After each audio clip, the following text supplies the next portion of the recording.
नमस्कार दोस्तों, स्वागत है आपका इस सीरीज में। अब इस सीरीज का नाम है Parmar SSC little boy book solution series. Polity classes चल रही हैं, लेक्चर नंबर 9 है और इस टॉपिक का नाम है राज्य विधायिका। हम लगातार इस सीरीज को कंप्लीट कर रहे हैं। अगर आपको पसंद आ रही है तो आपको करना क्या है, आपको हमारे इस चैनल पर आप आ गए हैं तो इसको सब्सक्राइब भी कर लेना है। यहाँ पर GK for all SSC exam मिलता रहेगा। इसके अलावा टेलीग्राम चैनल पर आपको पीडीएफ पीवाईक्यू प्रैक्टिस सीरीज भी मिलती रहेंगी। हालांकि अभी देखो टेलीग्राम चैनल कुछ समय के लिए बैन कर दिया गया है टेम्परेरी तौर पर, तो उससे अगर रिलेटेड आपको कोई भी अपडेट चाहिए तो आपको हमारे प्राइम एकेडमी ऐप को भी डाउनलोड कर लेना है। वहां पर आपको सारी की सारी अपडेट मिलती रहेंगी समय समय पर। इसके अलावा देखो, कई सारे दोस्तों के एक प्रश्न था कि यार ये वाली जो सीरीज चल रही है, हमें कुछ क्लासेस का एक्सेस पहले से चाहिए है, तो क्या ये पॉसिबल है? तो बिल्कुल पॉसिबल है। क्लासेस का एक्सेस हम आपको पहले भी दे देंगे। ठीक है, अभी जैसे हम पॉलिटी की क्लासेस जल्द से जल्द उसमें अपलोड कर चुके होंगे, सारी की सारी क्लासेस उसमें अपलोड हो चुकी होंगी। और भी जो क्लासेस होने वाली हैं जैसे एंशिएंट हिस्ट्री है, तो वो जल्द से जल्द वहाँ पर अपलोड हो जाएंगी ऐप पर। और अगर आप ये बैच परचेज करना चाहते हैं तो आप हमारे ऐप पर जाइए, वहाँ पर 199 का बैच है। बट अभी अगर आप फर्स्ट 200-300 बंदों को जो है मैं कम से कम प्राइस में आपको ये बैच प्रोवाइड कर दूंगा, तो आप उसके लिए एक कूपन कोड का यूज कर सकते हैं PYQ50। तो आपको यही जो बैच है 149 का मिल जाएगा। बैच परचेज करने के कई सारे फायदे हैं। आप जब बैच परचेज करने जाएंगे, पेड कोर्स सेक्शन में जाएंगे, वहां पर आपको डिस्क्रिप्शन में सारी चीज़ें डिटेल मिल जाएंगी। बाकी यहाँ पर डिटेल में कुछ चीज़ें आपको शॉर्ट में यहाँ पर लिखी हुई हैं। हालांकि देखो, कुछ दोस्तों को फ्री में जो चीज़ चाहिए थी वो भी फ्री में आपको यहाँ पर अवेलेबल है प्राइम जीएस प्रैक्टिसपीडिया के नाम से। तो आप प्राइम जीएस प्रैक्टिसपीडिया के नाम से अगर जाएंगे मूक टेस्ट सेक्शन में, तो वहां पर आपको 10,000 bilingual practice questions and solution उनका प्रैक्टिस सेट मिल चुका होगा। हालांकि अभी सारे के सारे अपडेट नहीं हुए हैं, वहां पर मैं जल्द से जल्द सारी चीजें अपडेट कर दूंगा। नेक्स्ट 1-2 वीक में अपडेट हो चुकी होंगी। इसके अलावा आप यहाँ पर जाएंगे, प्राइम एकेडमी आप डाउनलोड कर सकते हैं और पेड कोर्स सेक्शन में आपको ये चीज भी यहाँ पर मिल चुकी होगी, तो आपको ये सारी चीजें मिल जाएंगी। चलिए, अब देखो सारा डिस्क्रिप्शन हो गया है 2 से 2.5 मिनट का। इतना सब कुछ नहीं, अब चलते हैं अपने पहले प्रश्न की ओर। पहला प्रश्न कहता है कि भारतीय संविधान का कौन सा अनुच्छेद राज्यों में विधान परिषद को समाप्त करने या बनाने का उल्लेख करता है? तो देखो, जब मैंने अभी आपको पिछली क्लासेस में पढ़ाया हुआ था तो वहां पर मैंने आपको बताया था कि 6 राज्य हैं जहां पर विधान परिषद है। अब उन 6 राज्यों के नाम आपको कमेंट सेक्शन में बताना है। मैंने ऑलरेडी पिछली क्लासेस में बताए हुए थे 6 राज्यों के नाम और उसके लिए ट्रिक भी बताई हुई थी। लेकिन अगर अभी आपने पिछली क्लासेस नहीं की है तो वो भी आके कर लीजिए। यहाँ पर देखते हैं कि कौन सा अनुच्छेद है। तो देखो, अनुच्छेद 169 है जिसमें राज्य विधान परिषद बनाने या समाप्त करने का उल्लेख किया हुआ है। ठीक है, अब देखो, अनुच्छेद 169 है जो कि संसद को अधिकार देता है कि किसी भी राज्य में विधान परिषद का सृजन या उन्मूलन कर सकती है। तो किसको अधिकार है? संसद को अधिकार है। इस अनुच्छेद के तहत संसद को अधिकार है कि वह किसी राज्य में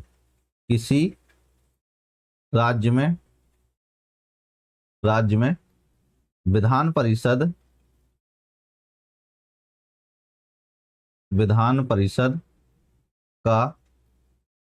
सृजन या उन्मूलन कर सकती है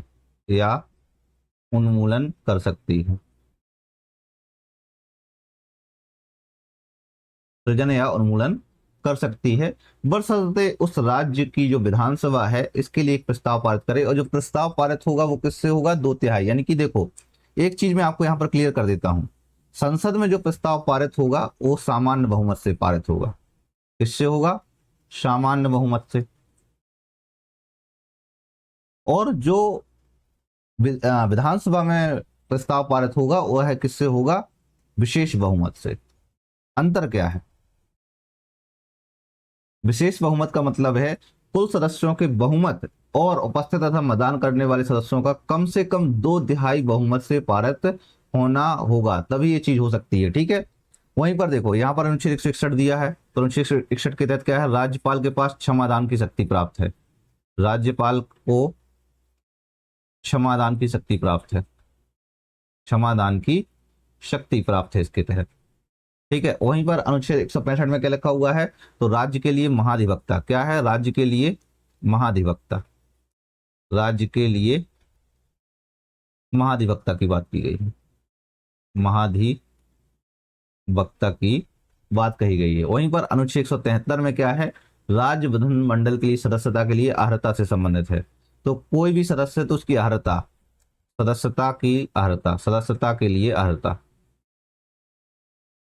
सदस्यता के लिए अर्हता से संबंधित है। ठीक है, तो ये चीजें हैं, अर्हताओं से संबंधित है। तो आप इन सारे अनुच्छेद का नाम जरूर नोट कर लीजिए और उनको पढ़ लीजिए।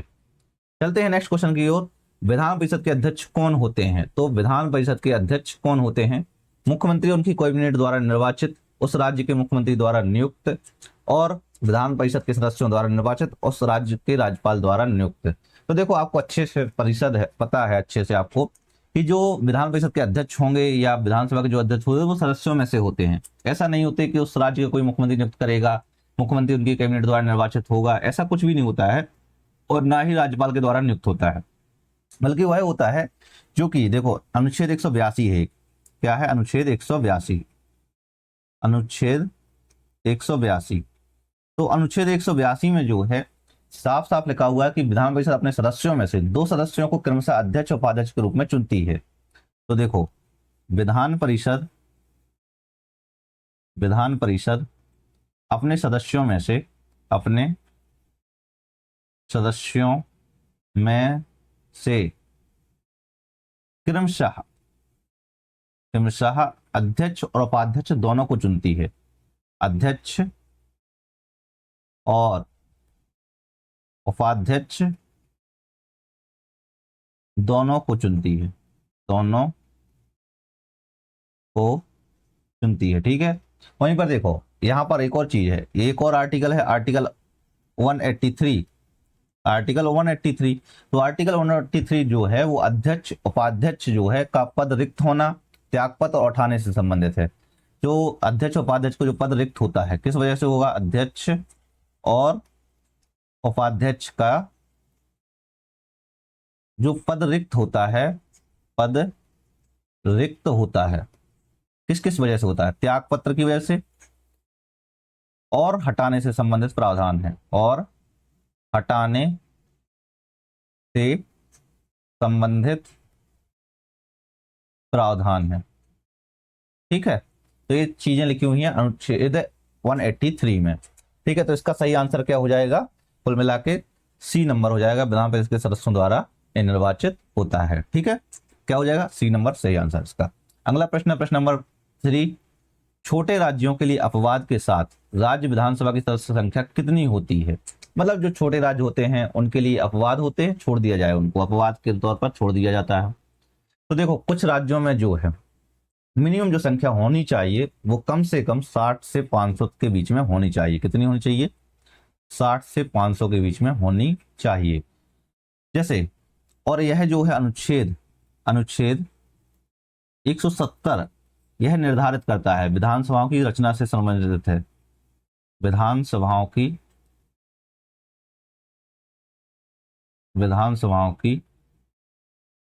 रचना से संबंधित है, रचना से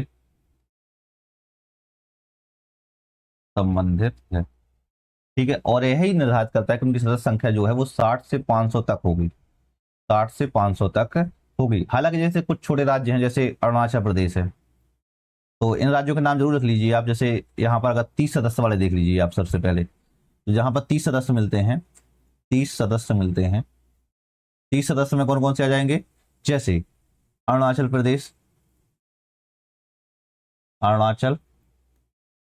प्रदेश हो जाएगा। इसके अलावा कौन हो जाएगा, सिक्किम हो जाएगा, और कौन हो जाएगा, गोवा हो जाएगा। ये 3 स्टेट हैं जहां पर 30 सदस्यों की संख्या होती है विधानसभा में यहाँ पर। ठीक है, वहीं पर आता है फिर इसके अलावा 40 सदस्य वाले। तो 40 सदस्य कहां पर मिलते हैं आपको, तो 40 सदस्य मिलते हैं मिजोरम में। ये अपवाद हैं, आपको अच्छे से रट्टा मार लेना है क्योंकि यही क्वेश्चंस पूछे जाते रहे हैं सामान्य तौर पर। ठीक है, इसके अलावा एक और आ जाएगा 46 सदस्यों वाला, कौन सा स्टेट आ जाएगा, नागालैंड। ठीक है, ये सारे हो जाएंगे। अब एक और है आर्टिकल 171, अनुच्छेद 171 में साफ साफ लिखा हुआ है कि जो विधान परिषद की सदस्य संख्या होगी वो विधानसभा की कुल संख्या के 1/3 से अधिक नहीं होगी। ये साफ साफ लिखिए, यानी कि न्यूनतम 40 सदस्य होने ही चाहिए। ठीक है, अब यहाँ पर क्या है, अनुच्छेद 171 में विधान परिषद की सदस्य संख्या लिखी हुई है। विधान परिषद की सदस्य संख्या के बारे में लिखा हुआ है, सदस्य संख्या के बारे में लिखा हुआ है, जहां पर लिखा हुआ है कि विधानसभा की कुल संख्या के 1/3 से अधिक नहीं होगी। ठीक है, यहां पर विधानसभा की कुल संख्या के 1/3 से अधिक नहीं होगी, 1/3 से अधिक नहीं होगी, अधिक नहीं होगी। ठीक है, ये बात हो जाती है, इसलिए 60 से आंसर, यानी कि कुल मिलाकर अगर देखा जाए तो इसमें जो सदस्य संख्या होगी वो कितनी होगी, न्यूनतम 40 होगी, न्यूनतम 40 सदस्य होते। ठीक है, अगला प्रश्न है प्रश्न नंबर 4 नंबर, प्रश्न नंबर चौथा आ जाएगा। किसी राज्य के विधानमंडल के उच्च सदन को किस नाम से जाना जाता है? राज्य विधानमंडल के उच्च सदन को किस नाम से जाना जाता है? ये आपको अच्छे से पता है, कितनी बार बताते हैं, अभी तो इसके बारे में चर्चा ही होती चली आ रही है। तो यह विधान परिषद के नाम से जाना जाता है। ठीक है, विधान परिषद जो है राज्य विधानमंडल का उच्च सदन होता है, और जबकि जो विधानसभा होता है वो निम्न सदन होता है। ठीक है, अब यहाँ पर ध्यान रखना, जो विधान परिषद होता है एक स्थायी निकाय होता है, एक स्थायी निकाय है, जैसे कि राज्यसभा होता है। ठीक है, मतलब राज्यसभा का कंपेरिजन नहीं आपको देखना है कि सेम राज्यसभा के जैसा ही होता है इसको। ठीक है, स्थायी निकाय होता है, इसे भंग नहीं किया सकता इसलिए। ठीक है, इसे भंग नहीं किया सकता है, नहीं किया जा सकता है। ठीक है, और इसके जो सदस्य होते हैं वो अप्रत्यक्ष रूप से जाते हैं, इसके सदस्य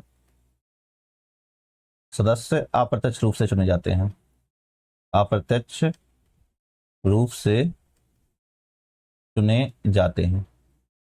ठीक है, और इनका जो कार्यकाल होता है वो कार्यकाल कितना होता है, 6 वर्ष होता है, कार्यकाल 6 वर्ष का होता है। ठीक है, और इसमें जो प्रत्येक सदस्य होते हैं 2 वर्ष में 1/3 सदस्य सेवानिवृत्त होते हैं, प्रत्येक 2 वर्ष में 1/3 सदस्य सदस्य सेवानिवृत्त होते हैं, सेवानिवृत्त होते हैं। ठीक है, अभी यहीं पे ध्यान रख लेना आपको। ठीक है, और अनुच्छेद 172 है जो वो राज्य विधानमंडलों की अवधि से संबंधित है। ठीक है, तो ए नंबर इसका सही आंसर हो जाएगा। अगला प्रश्न है प्रश्न नंबर 5वां। भारतीय संविधान का कौन सा भाग राज्य विधानमंडल के संगठन, संरचना और शक्तियों से संबंधित है? राज्य विधानमंडल के जो संगठन, संरचना और शक्तियों से संबंधित है, कौन सा भाग पूछा हुआ है, ना कि अनुच्छेद। ठीक है, तो देखो भाग जो 6 है, भाग 6, वो भाग 6 भाग 6। ठीक है, इसमें जो है अध्याय 6 हैं, कुल 6 अध्याय हैं। ठीक है, कुल 6 अध्याय हैं। ठीक है, अभी एक करके हम अध्याय देख लेते हैं, एक एक करके देखो। जैसे अध्याय 1 है, भाग 6 में कुल कितने अध्याय हैं, 6 अध्याय। इसके पहले जो भाग 5 था उसमें कितने अध्याय थे, 5 अध्याय थे। ठीक है, ठीक है, तो भाग 6 में पहला अध्याय जो है अनुच्छेद 152, अनुच्छेद 152 है। अनुच्छेद 152 जो है वो राज्य को परिभाषित करता है, इसको राज्य को परिभाषित करता है, परिभाषित करता है। ठीक है, इसके बाद देखो अध्याय जो दूसरा आ जाएगा, अध्याय दूसरा जो है, तो अध्याय दूसरा इस तरीके से लिखो इसको रोमन में। ठीक है, कार्यपालिका से संबंधित है, राज्य कार्यपालिका से संबंधित है। ठीक है, इसके बाद जो है अध्याय तीसरा आ जाएगा, अध्याय तीसरा आ जाएगा जो कि राज्य विधानमंडल से संबंधित है, राज्य विधानमंडल से संबंधित है। इसके बाद अध्याय चौथा आ जाएगा, अध्याय चौथा आ जाएगा जो कि राज्यपाल की विधायी शक्ति से संबंधित है, राज्यपाल की विधायी शक्ति से संबंधित है, विधायी शक्ति से संबंधित है। इसके अलावा अध्याय 5 आ जाएगा, अध्याय 5 आ जाएगा। तो अध्याय 5 जो है वो उच्च न्यायालय से संबंधित है, उच्च न्यायालय से संबंधित है। और इसके अलावा जो आ जाएगा अध्याय 6, अध्याय 6 आ जाएगा। तो अध्याय 6 जो है वो अधीनस्थ न्यायालयों से संबंधित है, अधीनस्थ न्यायालयों से संबंधित है। न्यायालयों से संबंधित है। ठीक है, तो आपको इसको अच्छे से याद रख लेना है कौन सा। और भाग 5 जो था मैंने बताया हुआ था वो केंद्रीय सरकार से संबंधित है। ठीक है, जो भाग 5 है वो केंद्रीय सरकार से संबंधित है। भाग 3 है जो वो मौलिक अधिकारों से संबंधित है। और भाग 4 है जो वो राज्य के नीति निर्देशक तत्वों से संबंधित है। तो भाग 6 बता था वो राज्य की कार्यपालिका से संबंधित है, यानी राज्य विधानमंडल के संगठन, संरचना और शक्तियों से संबंधित है। ठीक है, तो बी नंबर सही आंसर हो जाएगा इसका। अगला प्रश्न है प्रश्न नंबर 6वां कि भारतीय संविधान में राज्य विधानमंडल से संबंधित अनुच्छेद भाग कौन से हैं। राज्य विधानमंडल से संबंधित भाग और अनुच्छेद कौन से हैं, अभी अभी आपको बताते जा रहा हूँ। भाग 6 है जो, ठीक है, अब उसमें अनुच्छेद और सब कुछ पूछा हुआ है। ठीक है, तो इसमें जो है कौन सा हो जाएगा, भाग 6 ही हो जाएगा। ठीक है, अनुच्छेद 168 से लेकर 212 तक, तो सी नंबर सही आंसर हो जाएगा। ऑलरेडी मैं आपको बता चुका हूँ ये चीज। ठीक है, नेक्स्ट क्वेश्चन है क्वेश्चन नंबर 7वां। भारतीय संविधान का कौन सा अनुच्छेद राज्य विधानमंडल की सदस्यता की योग्यता का उल्लेख करता है। राज्य विधानमंडल की सदस्यता की योग्यता का उल्लेख करता है, वो बताना है आपको। कौन सा अनुच्छेद राज्य विधानमंडल की सदस्यता की योग्यता का उल्लेख करता है। राज्य विधानमंडल की सदस्यता की योग्यता जो मैंने ऑलरेडी बताया हुआ था अहर्ताओं से संबंधित है। मैंने बताया हुआ था कि अनुच्छेद 173 है जो वो राज्य विधानमंडल की सदस्यता के लिए अहर्ताएं निर्धारित करता है। कौन सा अनुच्छेद 173, मैं ऑलरेडी इसके बारे में बता चुका था पहले। ठीक है, आप लोगों की सदस्यता की अर्हताओं से संबंधित है। और इसके अनुसार देखो कौन कौन सी चीजें होनी चाहिए वो देखते हैं, एक एक करके देख लेते हैं हम। सबसे पहली बात आती है अर्हताएं। अर्हताएं कौन कौन सी हैं। पहली अर्हता की बात आती है तो भारत का नागरिक होना चाहिए। सदस्य जो है वो भारत का नागरिक होना चाहिए, भारत का नागरिक होना चाहिए। और इसके अलावा कोई लाभ का पद धारण नहीं करना चाहिए, कोई लाभ का पद धारण नहीं करना चाहिए, धारण नहीं करना चाहिए। ठीक है, और विधानसभा के लिए न्यूनतम आयु जो है वो 25 वर्ष होना चाहिए। विधानसभा के लिए, विधानसभा के लिए न्यूनतम आयु, न्यूनतम आयु 25 वर्ष होनी चाहिए। ठीक है, और ही विधान परिषद के लिए जो आयु है तो विधान परिषद के लिए कितनी होनी चाहिए, तो विधान परिषद की जो न्यूनतम आयु होना चाहिए वो 30 वर्ष होनी चाहिए, 30 वर्ष होनी चाहिए। ठीक है, इसमें देखो कुछ चीजें हैं कि जैसे अनुच्छेद 179 मैंने ऑलरेडी बताया हुआ था कि अध्यक्ष उपाध्यक्ष का पद जो है रिक्त होना है, त्याग पत्र हटाने से संबंधित होता है। अनुच्छेद 180 है जो, अनुच्छेद 180 है जो, इसमें इसे नहीं बताया था मैंने आपको। तो उपाध्यक्ष की, अध्यक्ष के कर्तव्यों, कर्तव्यों का पालन करने की शक्ति से, करने की शक्ति से संबंधित है। ठीक है, और अनुच्छेद यहाँ पर देखो 181 है जो अध्यक्ष उपाध्यक्ष का तब तक सभापति ना होने से संबंधित है जब तक उनके हटाने का प्रस्ताव विचाराधीन हो। ठीक है, तो आपको इस चीज ध्यान रख लेनी है, तो इसका सही आंसर जो है डी नंबर हो जाएगा। अगला प्रश्न है प्रश्न नंबर 8वां। निम्नलिखित में से कौन सी विधानसभा की सदस्यता के लिए आवश्यक योग्यता नहीं है। विधानसभा की सदस्यता के लिए जो है आवश्यक योग्यता नहीं है। अभी अभी मैंने आपको अर्हताएं बताई हैं, तो उन्हीं में से जो नहीं है वो आपको देख लेना है। देखो इसमें देखो साफ साफ लिखा है 25 वर्ष की आयु प्राप्त कर ली, एकदम सही है। कोई लाभ का पद धारण ना करता हो, एकदम सही है। भारत का नागरिक होना चाहिए, ये भी सही है, तीनों सही है। बट राजनीति का ज्ञान हो या ना हो, अनपढ़ हो, गधा हो, कुछ भी हो, सी नंबर हो जाएगा सही। ठीक है, सिंपल सा, उसको कुछ भी नहीं होना चाहिए, कोई आवश्यकता नहीं है। वो बहुत बड़ा गधा हो, रेपिस्ट हो, कुछ भी हो, विधानमंडल का सदस्य बन सकता है। ठीक है, अपराधी हो, कैसा भी हो, मुख्यमंत्री भी बन सकता है, प्रधानमंत्री भी बन सकता है, कुछ भी हो सकता है। ठीक है, तो सी नंबर सही आंसर हो जाएगा। सिंपल सी बात है, मतलब मैं तो यही बोलूंगा। क्वेश्चन नंबर 9, क्वेश्चन नंबर 9 कहता है कि राज्य विधानमंडल में पीठासीन अधिकारी अध्यक्ष का चुनाव कौन करता है। पीठासीन अधिकारी अध्यक्ष का चुनाव कौन करता है राज्य विधानमंडल में, पीठासीन अधिकारी का चुनाव। तो अभी अभी मैंने बताया हुआ था कि अनुच्छेद 168 में लिखा हुआ है, सॉरी अनुच्छेद 178 में लिखा हुआ है। अनुच्छेद 178 में ये सारी जानकारी लिखी हुई है कि विधानसभा का जो अध्यक्ष है विधानसभा के सदस्यों द्वारा अपने बीच से चुना जाएगा। ठीक है, और अध्यक्ष जो है विधानसभा के सदस्यों की अध्यक्षता करेगा। तो कौन करेगा इसमें, विधानसभा के सदस्य जो हैं वह पीठासीन अधिकारी यानी अध्यक्ष का चुनाव करेगा। सिंपल सी बात थी। नेक्स्ट क्वेश्चन है क्वेश्चन नंबर 10वां। भारत में अनुच्छेद 333 के प्रावधानों के अधीन प्रत्येक राज्य की विधानसभा में अधिकतम कितने सदस्य हो सकते हैं। प्रत्येक राज्य की विधानसभा में जो है विधानसभा के में अधिकतम कितने सदस्य हो सकते हैं, अधिकतम पूछा हुआ है। अधिकतम अधिकतम अधिकतम कितना था, 60 से लेकर 500 था। कितना था, 60 से लेकर 500 था। बताया था ऑलरेडी, नहीं बताया था? अनुच्छेद किसके तहत? अनुच्छेद 170 के तहत। अनुच्छेद 170 में जानकारी लिखी हुई है, हालांकि कुछ अपवाद भी दिए हुए हैं, ऑलरेडी दिए हुए हैं कि नहीं दिए हुए हैं, ठीक है।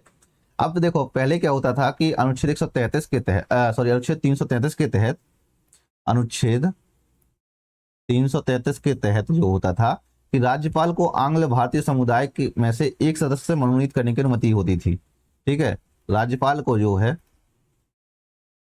राज्यपाल को आंग्ल भारतीय समुदाय से एक सदस्य मनोनीत करने की अनुमति होती थी, मनोनीत करने की अनुमति थी, अनुमति थी। इतना तो पता है आप अनुच्छेद 333 के तहत। बट अब 104 में कॉन्स्टिट्यूशनल अमेंडमेंट एक्ट 2019 द्वारा इस प्रावधान को समाप्त कर दिया गया है, प्रावधान को समाप्त कर दिया गया है, समाप्त कर दिया गया है, ठीक है। ये बात आपको अच्छे से नोटिस कर लेनी है, गड़ा लेनी है, बिल्कुल बिल्कुल बिल्कुल आपको पेट में भर लेनी है अच्छे से, ठीक है। दिमाग में तो आपको है नहीं, इसको पेट में ही भरना है, जो खाली होता है उसी को भरो। भारतीय संविधान के संदर्भ में निम्नलिखित में से कौन सा कथन सही है? तो कौन सा कथन सही है, अब इसमें देखते हैं एक एक करके। इसमें लिखा है सरकार के 3 प्रमुख अंग हैं, विधायिका, कार्यपालिका, न्यायपालिका। एकदम सही है भैया, ये वाला क्यों सही नहीं होगा? शक्तियों के बजाय कार्यों के पृथक्करण का पालन किया जाता है, एकदम बिल्कुल सही है। सरकार के सभी अंग नहीं भाई, सभी अंग स्वतंत्र कैसे हो सकते हैं? नहीं है, हमारी मीडिया तो बिल्कुल ही स्वतंत्र नहीं है। न्यायपालिका में तो भाई और बैठे हुए हैं, तो आपको अच्छे से पता है स्वतंत्र है नहीं है, तो ए नंबर सही आंसर हो जाएगा इसका। नेक्स्ट क्वेश्चन है क्वेश्चन नंबर 12। विधान परिषद के 1/3 सदस्य प्रत्येक कितने वर्षों में सेवानिवृत्त होते हैं? तो इसने समय पूछा हुआ है कि कितने वर्षों में सेवानिवृत्त होते हैं, तो कितने बार चिल्ला चिल्ला के बताना पड़े ये सारी चीजें। तो देखो अनुच्छेद 172 में जो है वो राज्य विधानमंडलों की अवधि के अनुसार जो है विधान परिषद को कभी भंग नहीं किया जाएगा, और इसमें साफ साफ लिखा हुआ है अनुच्छेद 172 में। मैंने इसके पहले भी आपको बताया हुआ था अनुच्छेद 172 के बारे में, ठीक है। इसमें साफ साफ लिखा है कि जो 1/3 सदस्य होंगे वो प्रत्येक 2 वर्ष में सेवानिवृत्त होंगे। कितने? प्रत्येक 2 वर्ष में सेवानिवृत्त होंगे, इसलिए इसका सही आंसर जो है वो डी नंबर हो जाएगा। और देखो यहाँ पर एक और चीज है, विधान परिषद के जो सदस्यों का कार्यकाल होता है, विधान परिषद के सदस्यों का कार्यकाल होता है, जो सदस्यों का कार्यकाल होता है वो 6 वर्ष का होता है। कितना? 6 वर्ष का होता है, ठीक है। तो इसको याद रख लेना है आपको, इसका सही आंसर जो है वो डी नंबर हो जाएगा। अगला प्रश्न, प्रश्न नंबर 13। भारत में यदि किसी राज्य में विधान परिषद है तो उसके सदस्यों की कुल संख्या उस राज्य की विधानसभा की कुल सदस्यों की संख्या से अधिकतम कितने अनुपात में हो सकती है? तो इसने अभी अभी जो मैंने बताया हुआ था कि कितने अनुपात में होनी चाहिए, तो देखो साफ साफ लिखा हुआ है 1/3 अनुपात में से अधिक नहीं होगी। तो विधानसभा की कुल संख्या के क्या है, 1/3 से अधिक नहीं होना चाहिए, यानी कि न्यूनतम जो होगा कम से कम 40 सदस्य होने ही चाहिए, ठीक है। कितने? देखो अनुच्छेद 171 में यह लिखा हुआ है, अनुच्छेद 171 में लिखा हुआ है कि जो विधान परिषद की सदस्य संख्या होगी वो विधानसभा की कुल संख्या के, विधान सभा की कुल संख्या के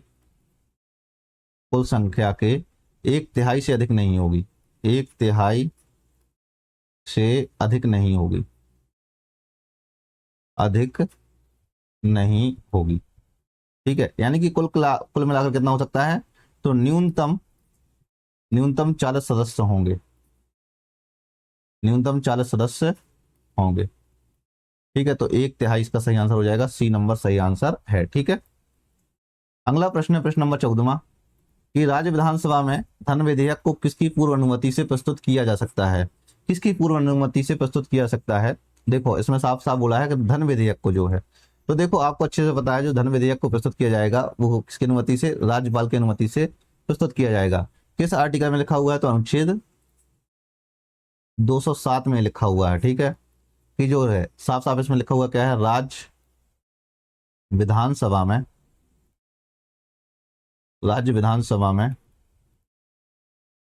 धन विधेयक केवल राज्यपाल की पूर्व अनुशंसा के साथ पेश किया जा सकता है, पेश किया जा सकता है। ठीक है, और इसी प्रकार जो केंद्र में धन विधेयक है राष्ट्रपति की सिफारिश से जो है लोकसभा में पेश किया जाता है, जो मैं ऑलरेडी बताया हुआ था पिछली क्लासों में। ठीक है, तो इसका सही आंसर जो है वो डी नंबर हो जाएगा। अगला प्रश्न है प्रश्न नंबर 15वां कि अनुच्छेद 172(2) के अनुसार राज्य का कौन सा सदन विघटन के अधीन नहीं होता है? विघटन का अधीन नहीं होता है, अनुच्छेद 172(2) में लिखा हुआ है।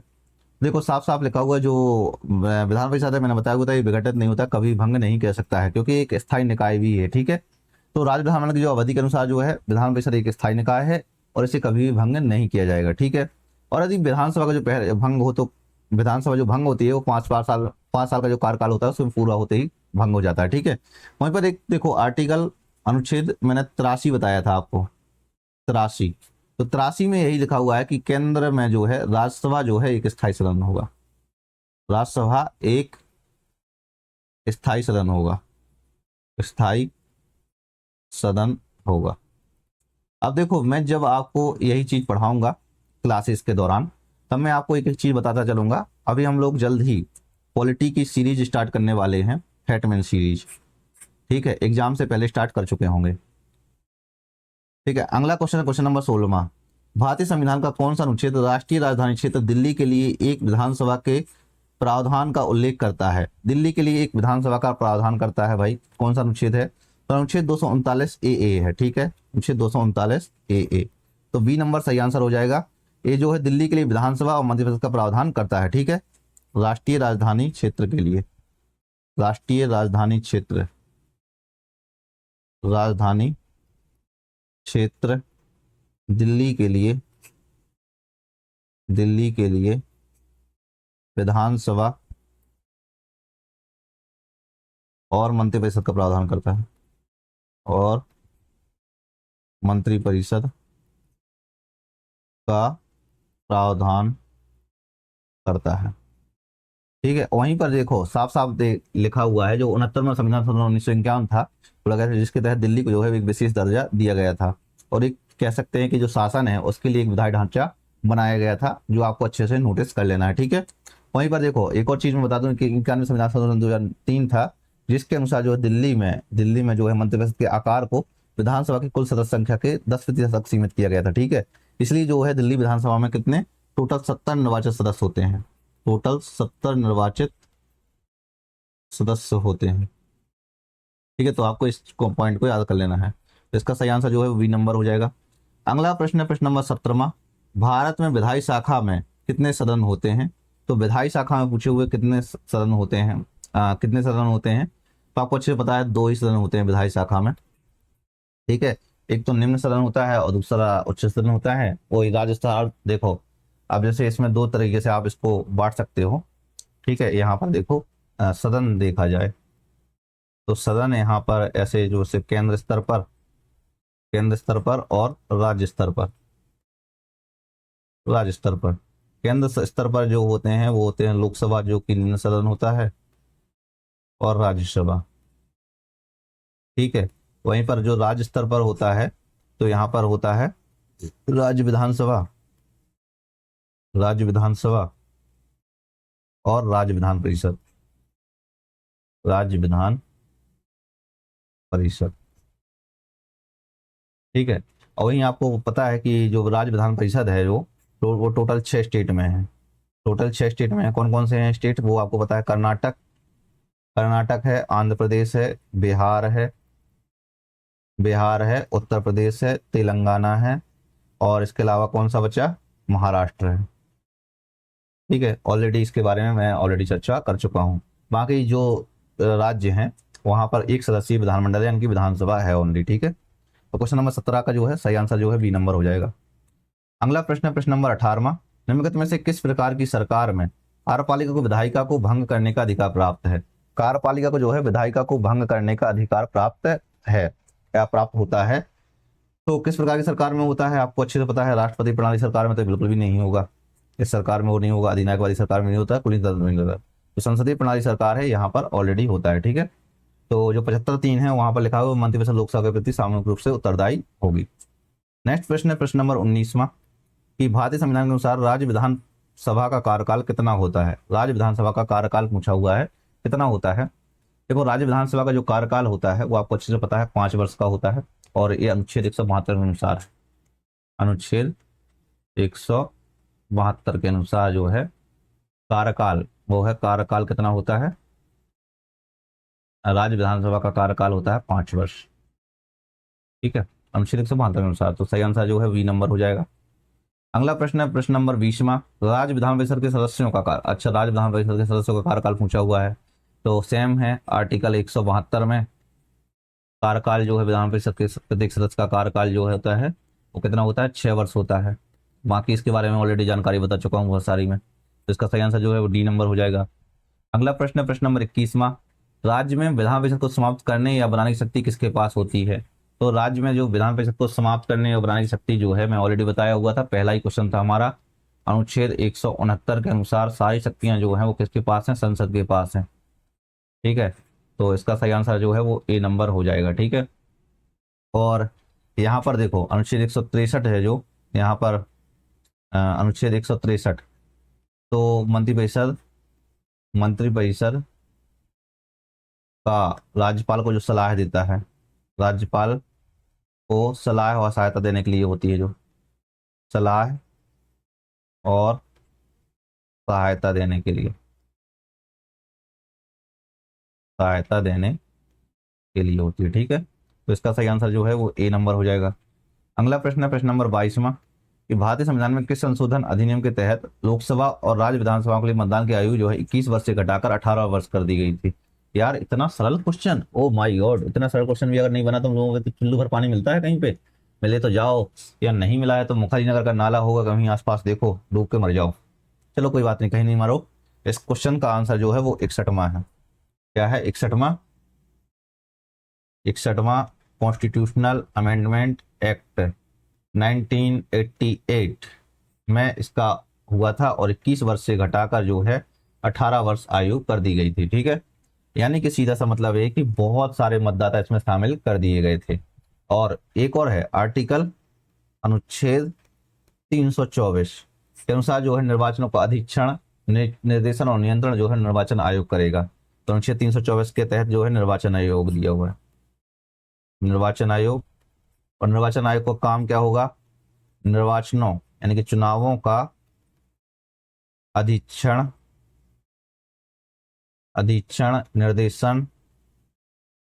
निर्देशन और नियंत्रण। ठीक है, ये सारी चीजें हो जाएगी, इसलिए सही आंसर जो है वो बी नंबर हो जाएगा। अगला प्रश्न है प्रश्न नंबर 23वां। भारत में विधानसभा या विधान परिषद की बैठक के दौरान यदि कोरम पूरा नहीं होता तो किसका कर्तव्य होगा कि वह सदन को स्थगित करे या बैठक को निलंबित करे?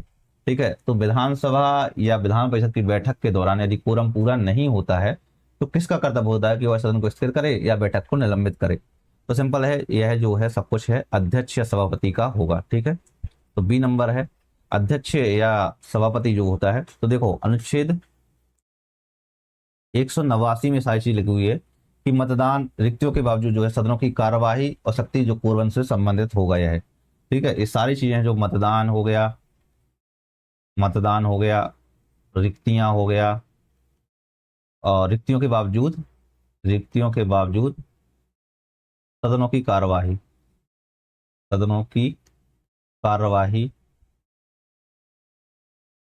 की शक्ति और कोरम से संबंधित है, और कोरम से संबंधित है। ठीक है, तो इसका सही आंसर जो है वो बी नंबर हो जाएगा। अगला प्रश्न है प्रश्न नंबर 24वां। प्रत्येक वर्ष में राज्य की विधानसभा के समक्ष वार्षिक वित्तीय विवरण रखने का दायित्व किसका होता है? वार्षिक वित्तीय विवरण का मतलब पूछा है, समझ रहे हो आप? बजट। ठीक है, इसमें पूछा है बजट रखने का दायित्व किसका होता है। तो आपको पता है कि जो अनुच्छेद 202 है, अनुच्छेद 202 के तहत जो है, अनुच्छेद 2002 लिख गया है, 202 के तहत जो है वार्षिक वित्तीय विवरण का प्रावधान है, और इसके तहत जो है राज्यपाल प्रत्येक वर्ष विधानसभा के समक्ष जो है राज्य का वार्षिक बजट प्रस्तुत करता है। ठीक है, इसलिए इसका सही आंसर जो है वो कौन सा हो जाएगा? बी नंबर सही आंसर हो जाएगा। यहाँ पर देखो बजट के व्यय में 3 भाग होते हैं सामान्य तौर पे। राज्य की संचित निधि पर भारत व्यय जो मतदान के अधीन नहीं होता है, ठीक है, और मतदेय व्यय जिसे सभा की स्वीकृति चाहिए होती है, और पिछले अनुदानों से दायित्व को पूरा करने के लिए आवश्यक राशि होती है। सारी चीजें इसमें शामिल होती हैं बजट के अंतर्गत। तो जो 24 है उसका सही आंसर जो है वो बी नंबर हो जाएगा। अगला प्रश्न है प्रश्न नंबर 25वां कि जम्मू कश्मीर की विधान परिषद किस वर्ष समाप्त की गई है। तो जम्मू कश्मीर की विधानसभा जो है, एक अधिनियम आया था, जम्मू और कश्मीर पुनर्गठन अधिनियम, जम्मू जम्मू और कश्मीर पुनर्गठन अधिनियम, जम्मू और कश्मीर पुनर्गठन अधिनियम 2019, इसके तहत जो है समाप्त कर दिया गया था, ठीक है। और इसका सही आंसर जो हो जाएगा एक प्रकार से 2019 में समाप्त कर दिया गया था, तो ए नंबर सही आंसर हो जाएगा, ठीक है। और इसके तहत देखो अनुच्छेद 370 को निरस्त करके जो है जम्मू कश्मीर का विशेष दर्जा जो है उसको समाप्त कर दिया गया था, और 2 केंद्र शासित प्रदेशों में बदल दिया गया था इसको। 2 केंद्र शासित प्रदेशों में इसको बांट दिया गया था। कौन कौन से 2 केंद्र शासित प्रदेशों में? तो एक तो आता है जम्मू एवं कश्मीर, जिसमें विधानसभा थी, ठीक है, और इसके अलावा लद्दाख, जिसमें जो कि बिना विधानसभा के था, ठीक है। तो इस चीज को ए नंबर सही आंसर हो जाएगा इसका। अगला प्रश्न है प्रश्न नंबर 26वां, सॉरी, भारतीय संविधान का कौन सा अनुच्छेद राज्य विधानसभा के सदन या सदनों को संबोधित करने, संदेश भेजने के राज्यपाल के अधिकार का उल्लेख करता है? संदेश भेजने के राज्यपाल के अधिकार का उल्लेख करता है, ठीक है। सदन में संबोधित करने, संदेश भेजने राज्यपाल के अधिकार का कुल मिला के उल्लेख है। तो देखो अनुच्छेद 175 है, अनुच्छेद 175 है, अनुच्छेद 175 में है जो लिखा हुआ है कि राज्यपाल को जो है सदन या सदनों को संबोधित करने या संदेश भेजने का अधिकार होगा, ठीक है। अनुच्छेद 176 यहाँ पर जो लिखा हुआ है, तो अनुच्छेद 76 में लिखा है राज्यपाल जो है प्रत्येक चुनाव के पहले पहली सभा या प्रत्येक वर्ष की पहली सभा के प्रारंभ में विशेष संबोधन देता है, ठीक है। यहाँ पर साफ साफ लिखा हुआ है, क्या लिखा है कि जो राज्यपाल होगा, राज्यपाल प्रत्येक सामान्य चुनाव के बाद पहली सभा या प्रत्येक वर्ष की पहली सभा के प्रारंभ में विशेष संबोधन करेगा, विशेष संबोधन करेगा, ठीक है। तो ये चीज यहाँ पर लिखी हुई थी, ठीक है। वहीं पर अनुच्छेद 174 है जो वो राज्य विधानसभा के सत्र सत्रावसान विघटन से संबंधित है, जो ऑलरेडी मैंने बताया हुआ था, ठीक है। तो इसलिए इसका सही आंसर जो है वो डी नंबर हो जाएगा। अगला प्रश्न है प्रश्न नंबर 27वां, भारतीय संविधान का कौन सा अनुच्छेद राज्य के महाधिवक्ता को राज्य विधानमंडल में बोलने का अधिकार देता है? तो कौन सा अनुच्छेद है ये? जो राज्य का महाधिवक्ता होगा वो उसमें राज्य विधानमंडल में बोल सकता है या दोनों सदनों की बोलने में कार्यवाही में भाग ले सकता है। बट यहाँ पर ध्यान रखना, इसको जो है मतदान का अधिकार नहीं होता है महाधिवक्ता को। तो देखो प्रत्येक मंत्री हो चाहे महाधिवक्ता हो, दोनों सदन में बोल सकते हैं, कार्यवाही में भाग ले सकते हैं, बट वहां पर मतदान नहीं कर सकते हैं। जैसे मंत्री है वो सिर्फ वहीं पर मतदान कर सकता है जिस विधानमंडल का वो सदस्य है, मतलब जिस सदन का वो सदस्य है, ठीक है। वहीं पर जैसे अनुच्छेद 165 है, जो अनुच्छेद 165 किससे संबंधित है? राज्य महाधिवक्ता की नियुक्ति से संबंधित है। राज्य राज्यपाल जो है, राज्यपाल महाधिवक्ता की नियुक्ति करेगा, महाधिवक्ता की नियुक्ति करेगा, ठीक है। वहीं पर एक प्रकार से कह सकते हैं राज्य का एक शीर्ष कानूनी सलाहकार होता है, ठीक है। वहीं पर देखो साफ साफ यहाँ पर लिखा है अनुच्छेद 177 हो जाएगा, प्रत्येक मंत्री या महाधिवक्ता दोनों सदनों में बोलने की या कार्यवाही में भाग लेने का अधिकार होगा, ठीक है। तो इसका सही आंसर जो है वो डी नंबर हो जाएगा। अगला प्रश्न है प्रश्न नंबर 28वां, भारतीय संविधान के अनुसार राज्य की कार्यकारी शक्ति किसमें निहित होती है? राज्य की जो कार्यकारी शक्ति है वो किसमें निहित होती है? तो सिंपल है, जो राज्य की कार्यकारी शक्ति है वो राज्य के राज्यपाल में निहित होती है, इसके राज्य के राज्यपाल में निहित होती है, ठीक है। वहीं पर देखो अनुच्छेद 154 कह सकते हैं इसमें, अनुच्छेद 154 के तहत जो है राज्य की कार्यकारी शक्ति राज्यपाल में निहित होगी, राज्य की कार्यकारी शक्ति, कार्यकारी शक्ति राज्यपाल में निहित होती है, राज्यपाल में निहित होती है, निहित होती है। ठीक है, वहीं पर अनुच्छेद 153 है। तो अनुच्छेद 153 में जो है राज्य के लिए एक राज्यपाल का प्रावधान करता है, राज्य के लिए एक राज्यपाल का प्रावधान होगा, राज्यपाल का प्रावधान होगा। अच्छा है, यहाँ पर 153 पहले हो जाएगा, ये पहला है, ये दूसरा है, ठीक है, और ये तीसरा है यहाँ पर 155। अनुच्छेद 155 जो है राज्यपाल की नियुक्ति जो है राष्ट्रपति द्वारा की जाती है, राज्यपाल की नियुक्ति राष्ट्रपति द्वारा की जाती है, राष्ट्रपति द्वारा की जाती है। ठीक है, वहीं पर अनुच्छेद 156 जो है, अनुच्छेद 156 जो है, तो राज्यपाल 5 वर्ष के लिए राष्ट्रपति के प्रसाद पर्यंत कह सकते हैं इसको, राज्यपाल जो होगा वो राष्ट्रपति के प्रसाद पर्यंत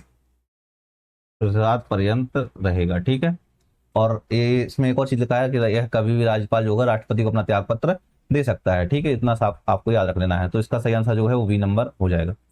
अगला प्रश्न, प्रश्न नंबर 29वां, मुख्यमंत्री शक्तियों के बारे में कौन सा कथन सही नहीं है? सही नहीं है मतलब गलत कथन के बारे में पूछा हुआ है,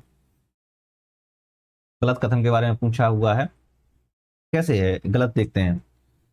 वह मंत्रियों के बीच विभागों में आवंटन करता है, एकदम सही है वाला। वह मंत्रियों मंत्रिपरिषद की बैठकों की अध्यक्षता, एकदम सही है। वह इस्तीफा देता है तो उसकी मृत्यु हो जाती है तो उसका मंत्रिपरिषद सरकार पर अरे पूरा प्रभाव पड़ता है, कोई प्रभाव कैसे नहीं पड़ता, पूरा का पूरा प्रभाव पड़ता है, तो ये गलत हो जाएगा। राज्यपाल मंत्रियों की नियुक्ति उसकी सिफारिश पर करता है, एकदम सही है वाला। तो सी नंबर जो है वो गलत कथन हो जाएगा और यही गलत है। ठीक है, देखो मंत्रिपरिषद की जो है नियुक्ति राज्यपाल द्वारा मुख्यमंत्री सलाह पर की जाती है, इसलिए जब भी मुख्यमंत्री त्यागपत्र देता है या उसकी मृत्यु हो जाती है, जो पूरी मंत्रिपरिषद होती है वो भंग हो जाएगी यहाँ पर। ठीक है, आपको याद रख लेना है यहाँ पर, क्योंकि जो सभी मंत्री होते हैं वो केवल मुख्यमंत्री के पद पर रहने पर राज्यपाल की जो इच्छा पर पद धारण कर रहे होते हैं। ठीक है, यहाँ पर याद रख लेना इसको। तो सी नंबर सही आंसर हो जाएगा। नेक्स्ट क्वेश्चन है क्वेश्चन नंबर 30, राज्य कार्यपालिका के बारे में कौन सा कथन सही है? राज्य कार्यपालिका के बारे में कौन सा कथन सही है, एक एक करके देखते हैं।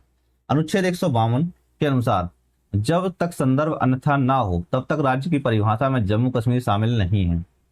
सही बात है भाई, अनुच्छेद 219 के बाद की यह स्थिति बदल गई है, साफ साफ लिखा हुआ है। ठीक है, तो एकदम सही बात है। 7वें संविधान संशोधन अधिनियम में 2 या 2 से अधिक राज्यों के लिए एक ही व्यक्ति को राज्यपाल नियुक्त करने का प्रावधान किया गया था, तो ये भी सही है भाई। 7वें संशोधन अधिनियम 1956 में एक ही व्यक्ति को जो है 2 या 2 से अधिक राज्यों के लिए राज्यपाल नियुक्त किया जा सकता है। ठीक है, सर्वोच्च न्यायालय ने स्पष्ट किया कि राज्यपाल का पद केंद्र सरकार के नियंत्रण है, बिल्कुल भी नहीं है। इसमें साफ साफ बोला गया है कि जो उच्चतम न्यायालय ने कहा था कि जो राज्यपाल की नियुक्ति है वो केंद्र सरकार द्वारा की जाती है, लेकिन वह उसके प्रत्यक्ष नियंत्रण में नहीं होता है। संवैधानिक मामलों में जो है स्वतंत्र और निष्पक्ष रूप से कार्य करने की अपेक्षा उससे की जाती है। तो इसका जो सही आंसर हो जाएगा वो हो जाएगा ए और बी, यानी कि डी नंबर सही आंसर है इसका। ठीक है, अगला प्रश्न है प्रश्न नंबर 31। 31 कहता है कि राज्य विधानसभा के अध्यक्ष की शक्तियों के बारे में कौन सा कथन सही नहीं है, यानी कि गलत कथन के बारे में पूछा है यहाँ पर भी, कौन सा कथन गलत है। देखो, राज्य विधानसभा वह सदन की व्यवस्था बनाए रखता है, वह सदन की व्यवस्था बनाए रखता है, एकदम सही भैया, व्यवस्था बनाने का। वह निर्णय करता है कोई विधेयक धन विधेयक या नहीं, एकदम सही भाई। ठीक है, वह विधानसभा और परिषद की संयुक्त बैठक बुलाकर सामान्य विधेयक पर गतिरोध हल करता है। तो देखो, संयुक्त बैठक पर सामान्य विधेयक पर गतिरोध हल कर बैठा करता है। देखो यहाँ पर ये वाला कथन जो है वो गलत हो जाएगा। क्यों गलत हो जाएगा? कि जो राज्य विधानमंडल में कोई भी संयुक्त बैठक का कोई भी प्रावधान है ही नहीं है यहाँ पर। ठीक है, राज्य विधानमंडल में यानी कि राज्य विधानसभा में कोई ऐसा प्रावधान ही नहीं है। यही जो प्रावधान है वो केंद्र में है, खाली केंद्र में, यानी कि संसद कर सकती है अनुच्छेद 108 के तहत। ठीक है, कि संयुक्त सभा नहीं बुला सकता है। ठीक है, अब यहाँ पर देखो ये वाला गलत कथन हो जाएगा। वह कोरम की उपस्थिति में सभा को स्थगित कर सकता है, बैठक को निलंबित कर सकता है, एकदम सही वाला ये सी नंबर जो है वो गलत कथन हो जाएगा, वही सही आंसर है। अगला क्वेश्चन, क्वेश्चन नंबर 32, किस राज्य में विधानसभा की सबसे अधिक सीटें हैं? किस राज्य में विधानसभा की जो है सबसे अधिक सीटें हैं? तो आपको पता है कि जो उत्तर प्रदेश विधानसभा है वहां पर सर्वाधिक सीटें हैं। उत्तर प्रदेश में राज्य विधानसभा की जो है सर्वाधिक सीटें हैं, 403 सीटें हैं। ठीक है, ये है राज्य विधानसभा में, हाँ विधानसभा कह दो यहाँ पर। ठीक है, वहीं उत्तर प्रदेश की जो विधान परिषद है तो वहां पर जो है 100 सीटें हैं विधान परिषद में, विधान परिषद में 100 सीटें हैं। ठीक है, वहीं पर जो महाराष्ट्र में है तो महाराष्ट्र में 288 सीटें हैं, मध्य प्रदेश में जो है तो 230 सीटें हैं, और राजस्थान में जो है वो 200 सीटें हैं। ठीक है, तो इतनी टोटल सीटें हैं। तो सही आंसर जो हो जाएगा वो है उत्तर प्रदेश हो जाएगा इसका। अगला प्रश्न है प्रश्न नंबर 33। किसी भारतीय राज्य के राज्यपाल को पद ग्रहण करने से पहले किसके समक्ष शपथ या प्रतिज्ञान लेना होता है? तो जो राज्य का राज्यपाल होगा वो किसके समक्ष शपथ लेगा? ठीक है, तो है जो है संबंधित राज्य का जो उच्च न्यायालय का मुख्य न्यायाधीश होता है उसके समक्ष लेता है। तो ए नंबर सही आंसर हो जाएगा। ठीक है, सीधी सी बात है। और अगर मान लो यह जो उच्च न्यायालय का मुख्य न्यायाधीश है वो अनुपस्थित होता है तो उच्च न्यायालय का जो वरिष्ठतम न्यायाधीश होता है वह शपथ दिलाता है। ठीक है, वहीं पर जो राष्ट्रपति होता है तो राष्ट्रपति की जो शपथ है वो भारत के मुख्य न्यायाधीश दिलाते हैं। ठीक है, और उपराष्ट्रपति जो होता है तो उपराष्ट्रपति की जो शपथ है वो राष्ट्रपति द्वारा दिलाई जाती है। ठीक है, नेक्स्ट क्वेश्चन, क्वेश्चन नंबर 34।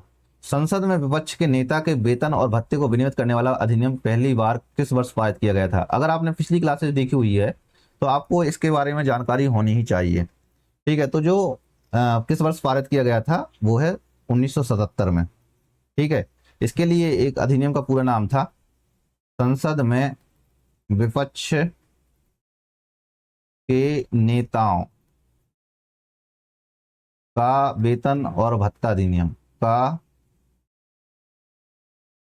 वेतन और भत्ता अधिनियम, भत्ता अधिनियम 1977 में पारित हुआ था। ठीक है, तो इसका सही आंसर जो है वो सी नंबर हो जाएगा। अगला प्रश्न, प्रश्न नंबर 35।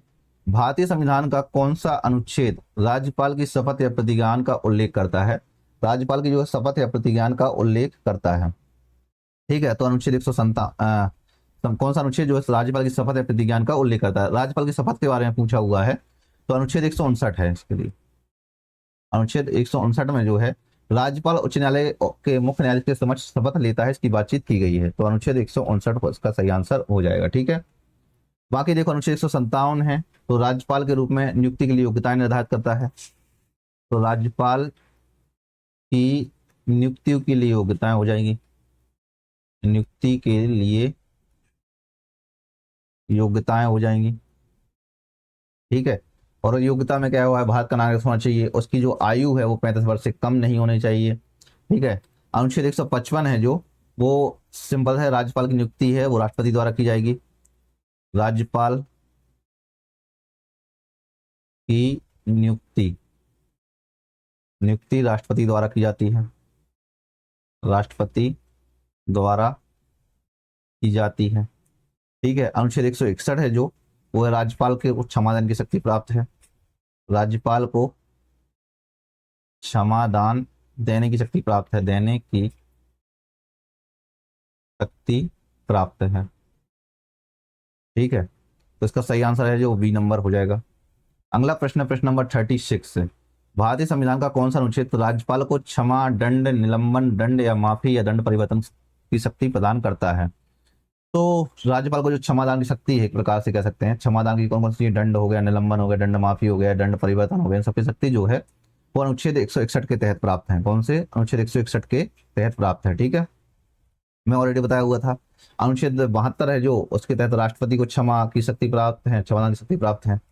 ठीक है, अनुच्छेद 164 जो है तो 64 जो है मंत्रियों के लिए एक प्रावधानों से संबंधित है, मंत्रियों से संबंधित प्रावधान है, इसमें संबंधित प्रावधान हो जाएंगे। ठीक है, और अनुच्छेद 163 है जो वो मंत्रिपरिषद का राज्यपाल को सलाह है। ठीक है, अनुच्छेद 162 है राज्य की कार्यकारी शक्ति का दायरा, राज्य की कार्यकारी शक्ति का दायरा हो जाएगा। ठीक है, तो ए नंबर सही आंसर हो जाएगा इसका। अगला प्रश्न, प्रश्न नंबर 37। अनुच्छेद 158 के अनुसार राज्यपाल संसद या किसी भी राज्य विधानमंडल के किसी भी सदन का सदस्य नहीं होना चाहिए। यह प्रतिबंधित भारतीय संविधान की किस अनुसूची में निर्दिष्ट है? तो अनुच्छेद 158 के तहत बात की गई थी, ये तो है पहली अनुसूची के तहत, पहली अनुसूची के तहत जो है भारत के सभी राज्यों केंद्र शासित प्रदेशों में सूची होती है। ठीक है, तो ए नंबर सही है इसका। ठीक है, अगला प्रश्न, प्रश्न नंबर 38। एक राज्यपाल अपने कार्यकाल की समाप्ति के बावजूद कब तक पद पर बना रहता है? एक राज्यपाल जो है अपने कार्यकाल की समाप्ति के बावजूद कब तक पद पर बना रहता है, ये बात की गई इसमें। एक एक करके देखते हैं। जब तक राष्ट्रपति की सहमति ना मिले, ऐसा नहीं है भाई, राष्ट्रपति का कोई लेना देना नहीं इसमें। जब तक विधान सचिव जो है कार्यभार ग्रहण ना कर ले, ये भी नहीं है भाई। जब तक उसे मुख्यमंत्री सहायता, ये भी नहीं है। जब तक उसका उत्तराधिकारी पद ग्रहण ना कर ले, यही बात सही है भाई, ठीक है। तो देखो अनुच्छेद 156 में एक चीज लिखी हुई है, अनुच्छेद 156 में एक चीज लिखी हुई है कि राज्यपाल जो है अपने 5 वर्षीय कार्यकाल की समाप्ति के बावजूद तब तक पद पर बना रहेगा जब तक कि उसका उत्तराधिकारी पद ग्रहण नहीं कर लेता है, ठीक है। और यह जो प्रावधान है अनुच्छेद 156 है, जो यह सुनिश्चित करता है कि जो राज्यपाल का पद होगा उससे कोई रिक्ति ना हो, शासन में एक प्रकार से निरंतरता बनी रहनी चाहिए, साफ साफ इसमें लिखा हुआ है, ठीक है। तो सही आंसर जो है वो डी नंबर हो जाएगा। अगला प्रश्न है प्रश्न नंबर 39। भारतीय संविधान का कौन सा अनुच्छेद राजधानी को राज्यपाल के विशेष अभिभाषण का उल्लेख करता है? राज्यपाल के जो है विशेष अभिभाषण का उल्लेख करता है, तो अनुच्छेद 176 हो जाएगा इसके लिए। राज्यपाल के विशेष संबोधन से संबंधित है, जो मैं ऑलरेडी बताया हुआ था पहले भी, ठीक है, कि राज्यपाल जो है प्रत्येक चुनाव के बाद पहली सभा या प्रत्येक वर्ष की पहली सभा के प्रारंभ में विधानमंडल को विशेष संबोधन करता है, ठीक है। वहीं पर जो देखो अनुच्छेद 175 है, वो राज्यपाल को सदन या सदनों को संबोधित करने, संदेश भेजने का अधिकार देता है, ठीक है। और अनुच्छेद 173 है जो वो राज्य विधानमंडल की सदस्यता की योग्यताओं से संबंधित है। अनुच्छेद 171 है जो वो राज्य विधान परिषद की संरचना से संबंधित है। तो ये विधान परिषद की संरचना से संबंधित है, विधान परिषद की संरचना से संबंधित है, संरचना से संबंधित है, ठीक है। तो सही आंसर जो है वो ए नंबर हो जाएगा। अगला प्रश्न है प्रश्न नंबर 40। भारत में किसी व्यक्ति को राज्यपाल नियुक्त होने के लिए न्यूनतम आयु वर्षों में होनी चाहिए? कितनी वर्षों में होनी चाहिए? न्यूनतम आयु कितने वर्षों में होनी चाहिए? तो देखो राज्यपाल नियुक्त होने के लिए न्यूनतम आयु जो है वो 35 वर्ष होनी चाहिए। कितनी? 35 वर्ष होनी चाहिए। मैंने बताया हुआ था कि जो अनुच्छेद 157 है उसमें योग्यताएं लिखी हुई हैं। अनुच्छेद 157 में जो है राज्यपाल नियुक्ति के लिए योग्यताएं हैं, राज्यपाल की नियुक्ति के लिए योग्यताएं, नियुक्ति के लिए योग्यताएं दी हुई, योग्यताएं दी हुई हैं, ठीक है। अगला प्रश्न है प्रश्न नंबर 41 कि राज्यपाल के कार्यालय की शर्तों के संबंध में कौन सा कथन सही है? तो राज्यपाल की कार्यालय की शर्तों के संबंध में पूछा है, कौन सा जो कथन है वो सही है? राज्यपाल कोई अन्य लाभ का पद धारण कर सकता है? बिल्कुल नहीं कर सकता भाई, कैसे धारण कर सकता है, ठीक है। तो ये वाला गलत हो जाएगा।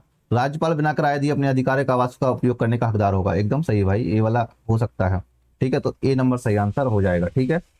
अनुच्छेद 158 दो में यह चीज लिखी हुई है कि राज्यपाल जो है वो कोई अन्य लाभ का पद धारण नहीं करेगा, जो मैंने ऑलरेडी बताया हुआ था, ठीक है। और अनुच्छेद 158(3) में जो है 158(3) में जो है राज्यपाल को बिना किराए दिए अपने आधिकारिक आवास का उपयोग करने का अधिकार होगा, ठीक है। तो इसका सही आंसर जो है वो ए नंबर हो जाएगा। नेक्स्ट क्वेश्चन है क्वेश्चन नंबर 42। भारतीय संविधान के अनुच्छेद 371(h) के तहत कानून और व्यवस्था से संबंधित विशेष जिम्मेदारी किस राज्य के राज्यपाल को दी गई है? ठीक है, अनुच्छेद 371(h) के अनुसार बोला गया है। 371(h) का मतलब ये है जो अरुणाचल प्रदेश है, ठीक है, अरुणाचल प्रदेश इसके व्यक्ति को दी गई है, राज्यपाल को कानून व्यवस्था के संबंध में एक प्रकार से विशेष जिम्मेदारी दी गई है, ठीक है। तो अनुच्छेद 371 ए से लेकर 371 जे तक इन सब चीजों के बारे में लिखा हुआ है। अभी करके देख लेते हैं हम। 371 ए में है नागालैंड को विशेष जिम्मेदारी है, नागालैंड के राज्यपाल को, ठीक है। और 371 बी है जो 371 बी में है जो, तो इसमें जो है असम, ठीक है। 371 अरे यार मैं हर बार ही गलती कर देता हूँ। 371 सी है जो यहाँ पर मणिपुर का तो नाम ही नहीं सुन रहा है आजकल तो भाई, हमारी बीजेपी ऐसी गवर्नमेंट है, क्या ही बोला। 371 डी है, 371 डी है जो वो है आंध्र प्रदेश, ठीक है। 371 ई है, 371 ई है, 371 ई है जो वो है आंध्र प्रदेश विश्वविद्यालय, आंध्र प्रदेश विश्वविद्यालय के लिए विशेष प्रावधान है, ठीक है। 371 एफ है जो वो है सिक्किम, ठीक है। 371 जी है जो, वो है मिजोरम, ठीक है। 371 H है जो, तो वो है अरुणाचल प्रदेश, अरुणाचल प्रदेश। और 371I है जो, 371I है जो, वो है गोवा। और 371J है जो, वो है कर्नाटक। तो टोटल स्टेट है 10, तो इनके नाम आपको याद कर लेने हैं, ठीक है, अच्छे से। क्वेश्चन नंबर 43, भारतीय संविधान के अनुसार अधिकतम कितने राज्यों के लिए एक ही व्यक्ति को राज्यपाल नियुक्त किया जा सकता है? तो 2 या 2 से अधिक राज्यों के लिए हो सकता है, ठीक है। तो इसकी कोई सीमा भी नहीं है, यहाँ पर ध्यान रखना है, ठीक है। कोई सीमा नहीं है, 2 या 2 से अधिक राज्य हैं, तो अब कोई सीमा थोड़ी ना। किसके किस कॉन्स्टिट्यूशनल अमेंडमेंट के तहत हुआ था? तो 7 कॉन्स्टिट्यूशनल अमेंडमेंट एक्ट 1956 के तहत ये चीज हुई थी, और उसको एक प्रकार से कह सकते हैं कोई भी अधिकतम सीमा नहीं है इसके लिए। तो ए नंबर सही आंसर हो जाएगा इसका। नेक्स्ट क्वेश्चन है क्वेश्चन नंबर 44, डीसी वाधवा बनाम बिहार राज्य ऐतिहासिक मामला राज्यपाल की किस शक्ति से संबंधित है? तो जो डीसी वाधवा बनाम जो बिहार राज्य था, यह है जो अनुच्छेद 213 के तहत, अनुच्छेद 213 के तहत राज्यपाल जो है अध्यादेश जारी कर सकता है, ठीक है। तो अध्यादेश जारी करने की जो है उसको पुनः जारी करने की शक्ति को सीमित करने से संबंधित था। तो ए नंबर सही आंसर इसके लिए हो जाएगा, ठीक है। अगला प्रश्न, प्रश्न नंबर 45, विधानमंडल में किन राज्यों में द्विसदनीय विधानमंडल है? देखो, आंध्र प्रदेश, तेलंगाना, उत्तर प्रदेश और बिहार, ये सारे के सारे स्टेट हैं, ठीक है। तो चारों के 4 स्टेट हो जाएंगे, ठीक है। तो डी नंबर सही आंसर हो जाएगा इसका, मैंने ऑलरेडी बताए हुए थे। इसके अलावा कौन कौन से छूटे हुए हैं? कर्नाटक, कर्नाटक छूटा हुआ था, और महाराष्ट्र। तो टोटल 6 स्टेट हो जाएंगे, ठीक है। अगला प्रश्न है प्रश्न नंबर 46, भारतीय संविधान के अनुच्छेद 191 के अनुसार कोई व्यक्ति यदि निम्न में से किसी पद पर हो तो उसे राज्य विधानसभा या विधान परिषद के सदस्य बनने के लिए योग्य घोषित किया जाएगा। बिल्कुल घोषित किया जाएगा भाई, दोनों में से अगर दोनों होगा, भारत सरकार में लाभ का पद होगा तो भी उसको हटाया जा सकता है भाई, वो अब अयोग्य होगा। और किसी राज्य सरकार में लाभ का पद होगा तो दोनों में होगा, तो सी नंबर सही होगा इसका, मतलब लाभ का पद होगा, स्वाभाविक अयोग्यता हो जाएगा। इसके अलावा कुछ और अयोग्यताएं हैं, अयोग्यताएं हैं। कौन कौन सी अयोग्यताएं हैं? जैसे मानसिक रूप से अस्वस्थ होगा, मानसिक रूप से अस्वस्थ व्यक्ति होगा, अस्वस्थ व्यक्ति होगा, अघोषित दिवालिया होगा, अघोषित दिवालिया होगा, ठीक है। या भारत का नागरिक ना होगा, भारत का नागरिक ना होना, नागरिक ना होना, ठीक है। और संसद द्वारा, संसद द्वारा बनाए गए, बनाए गए किसी कानून के तहत, कानून के तहत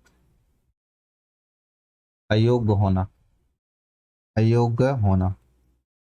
इसका सही आंसर जो है वो सी नंबर हो जाएगा, ठीक है। अगला प्रश्न, प्रश्न नंबर 47, किसी राज्य का राज्यपाल अपना इस्तीफा किसे सौंपता है? तो राज्य का राज्यपाल जो है वो भाई किसको इस्तीफा सौंपेगा? भारत के राष्ट्रपति को ही सौंपेगा ना, कि नहीं सौंपेगा? मैंने ऑलरेडी बताया हुआ था। तो भारत के राष्ट्रपति को अनुच्छेद 156(2) के अनुसार, अनुच्छेद 156(2) के अनुसार, ठीक है, राज्यपाल जो है अपने हस्ताक्षर के साथ राष्ट्रपति को संबंधित पत्र द्वारा अपना त्याग पत्र दे सकता है, ठीक है। तो ए नंबर सही आंसर हो जाएगा। अगला प्रश्न, प्रश्न नंबर 48, कि निम्नलिखित में से कौन सा कथन कथन सही है? कौन से कथन सही है? सभी केंद्र शासित प्रदेशों में विधानसभा नहीं है। तो सभी केंद्र शासित में विधानसभा नहीं होती है भाई, बिल्कुल है भाई, सभी केंद्र शासित प्रदेशों में विधानसभा नहीं होती, एकदम सही है। पौंडुचेरी केंद्र शासित प्रदेश में एक विधानसभा है भाई, एकदम सही है, यहाँ पर पौंडुचेरी में है। तो दिल्ली और पुडुचेरी में जो है केंद्र शासित प्रदेश में जो है विधानसभा है, दिल्ली और पुडुचेरी में, ठीक है। इसका सही आंसर जो है वो सी नंबर हो जाएगा। अगला प्रश्न है प्रश्न नंबर 49, भारत संविधान संशोधन अधिनियम में कौन सा लोकसभा और राज्य विधानसभा में अनुसूचित जातियों, अनुसूचित जनजातियों के लिए सीटों के आरक्षण की अवधि 70 वर्षों से बढ़ाकर 80 वर्ष करने का प्रावधान है? 80 वर्ष से करने से संबोधित है। तो बेसिकली देखो, अनुच्छेद 104, 104 में जो संविधान संशोधन अधिनियम हुआ था 2019 में, ठीक है, इसके माध्यम से जो है लोकसभा और राज्य विधानसभा में जो है अनुसूचित जाति और जनजाति को जो आरक्षण को है 70 वर्ष से बढ़ाकर जो है 80 वर्ष तक कर दिया गया था। साथ में इसी में जो अनुच्छेद जो 104 में संविधान संशोधन अधिनियम था, इसके तहत जो आंग्ल भारतीय समुदाय था उसके मनोनयन को समाप्त कर दिया गया था इसके तहत, ठीक है। इसलिए 104 में संविधान संशोधन अधिनियम सही हो जाएगा। अब यहाँ पर देखो, जो 93 संविधान संशोधन अधिनियम है वो किससे संबंधित है, वो आपको कमेंट सेक्शन में बताना है एक बार, ठीक है। इसके अलावा बाकी तो मैं आपको बता दे रहा हूँ, ठीक है। 101वां जो है वो आपको अच्छे से पता है, जीएसटी है भाई, जीएसटी है इसके तहत, ठीक है। 102वां है जो, वो है किससे, पिछड़ा वर्ग से है, 338B के तहत जो है पिछड़ा वर्ग आयोग को जो है, पिछड़ा वर्ग आयोग को संवैधानिक दर्जा दिया गया था, ठीक है। तो आपको इसके लिए बताना है, अंश जो 93 है वो आपको कमेंट सेक्शन में बताना है, क्योंकि देखो मैंने इतने सारे क्वेश्चन जवाब दे दिए, अगर आपसे एक क्वेश्चन पूछ लिया जाए तो कोई गड़बड़ी तो नहीं है भाई, अगर कोई गड़बड़ी नहीं है तो बता दो इसका सही आंसर, बाकी इसका सही आंसर जो है वो डी नंबर हो जाएगा, ठीक है। तो देखो टोटल हमने 49 क्वेश्चंस कर लिए हैं, और अभी तक अगर आपने as exam rank of PYQ के बारे में नहीं सोचा है तो आप इसके बारे में सोच सकते हैं, बाकी आपकी मर्जी। पीवाईक्यू 50 नाम से एक कूपन कोड करना है आपको, यही कोर्स आपको 149 का मिल जाएगा। बाकी अगर आप फ्री में ज्वाइन करना चाहते हैं तो ये प्राइम जीएस प्रैक्टिस पीडीएफ के नाम से भी आप ज्वाइन कर सकते हैं। इसके लिए आपको प्राइम अकेडमी आप डाउनलोड करना पड़ेगा। बाकी देखो कुछ समय के लिए टेलीग्राम बैन हो गया है, तब तक के लिए आप हमारे ऐप को जरूर डाउनलोड कर सकते हैं, वहाँ पर सारी अपडेट आपको मिलती रहेगी समय समय पर, ठीक है। इसके अलावा देखो, अगर आपने पिछली वीडियोज नहीं देखी हैं तो आप पिछली वीडियो जरूर देख लीजिए, जिसके लिए आपको यहाँ पर जाएंगे तो आपको प्ले लिस्ट मिलेगी, ठीक है। तो पॉलिटी की प्ले लिस्ट यहाँ पर मिल जाएगी आपको, और यहाँ पर ज्योग्राफी की प्ले लिस्ट आपको शो हो रही होगी, तो आप इसके माध्यम से आप पिछली क्लासेस भी लगातार दे सकते हैं, ठीक है। इसके अलावा आपके अगर कोई भी डाउट है, किसी प्रकार के डाउट हैं, तो आप मुझे व्हाट्सएप नंबर भी कर सकते हैं, व्हाट्सएप आपको डिस्क्रिप्शन में मिल जाएगा। बाकी आप ईमेल के माध्यम से हमसे क्वेश्चंस कर सकते हैं, किसी प्रकार से आपके कोई भी डाउट हो, कमेंट सेक्शन तो आपके लिए हरदम खुला ही है। और अपने दोस्तों के साथ इस वीडियो को ज़्यादा से ज़्यादा लोगों तक शेयर जरूर करें। मिलते हैं नेक्स्ट वीडियो में। जय हिंद, जय भारत।